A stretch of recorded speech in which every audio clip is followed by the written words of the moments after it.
आज के case studies के इस लेक्चर में बात करेंगे सुप्रीम कोर्ट के उस जजमेंट की जो हर पति को जानना जरूरी है और आपको इस जजमेंट को पढ़ने के बाद में क्या क्या सावधानियां बरतनी है वो भी ध्यान में रखना जरूरी है, वरना अगला नंबर आपका होगा और आप जेल के अंदर होंगे और आपको कोई बचा नहीं पाएगा, क्योंकि सुप्रीम कोर्ट ने यहां पर इस मामले में सजा सुना दी है।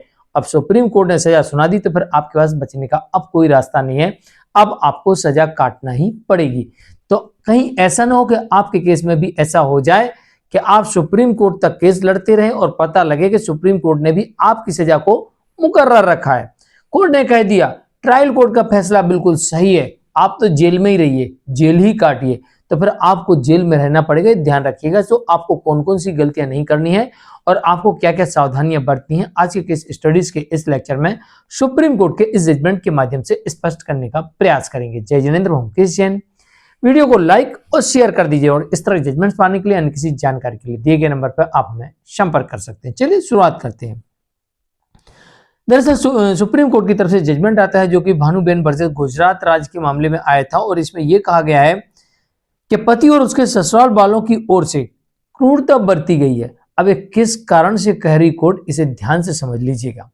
इस मामले में यह स्पष्ट हो गया कि पति और उसके परिवार वालों की मारपीट की वजह से बार बार घर छोड़कर चली जाती थी, फिर उसे मना पुटिया के लाते थे। इसलिए मैं अक्सर कहता हूं कि जिस केस में इतनी बात बिगड़ने लगे कि मारपीट तक बात पहुंच जाए या मारपीट के झूठे आरोप लगने लग जाए या मारपीट के झूठे निशान लगना शुरू हो जाए या फिर कंप्लेंट शुरू हो जाए, उन मामलों में कोशिश करना चाहिए आपको कि ये आगे ना हो, इसका आपकी श्योरिटी मिल जाए कि ऐसा आगे नहीं होगा, या फिर इस केस में आपको डिवोर्स लेके निकल जाना चाहिए। मैं अक्सर इस बात पर जोर देता हूं कि ऐसी परिस्थिति ना बने कि अब आपको जेल में रहना पड़े।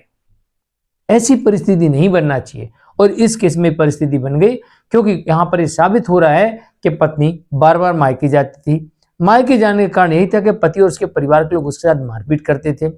अब मारपीट कई वजह से होती है, आपकी गलती हो उसकी गलती हो, दोनों आपस में भिड़ गए, मारपीट हो गई, लेकिन यहां पर यह साबित हो रहा है कि पति की तरफ से मारपीट की जाती थी, जिसकी वजह से उसे कई बार चोट भी लग जाती थी और मानसिक प्रताड़ना का सामना करना पड़ रहा था।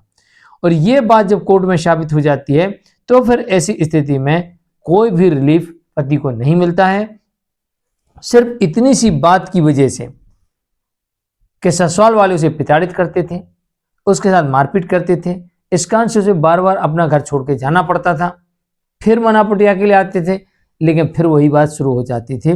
तो इस केस में कोर्ट ने कहा गंभीर मानसिक क्रूरता हुई, ये भी कोर्ट ने मान लिया कि भाई उसके साथ आपने क्रूरता की है जिससे उसके मन पे, दिमाग पे गहरा दबाव पड़ा है।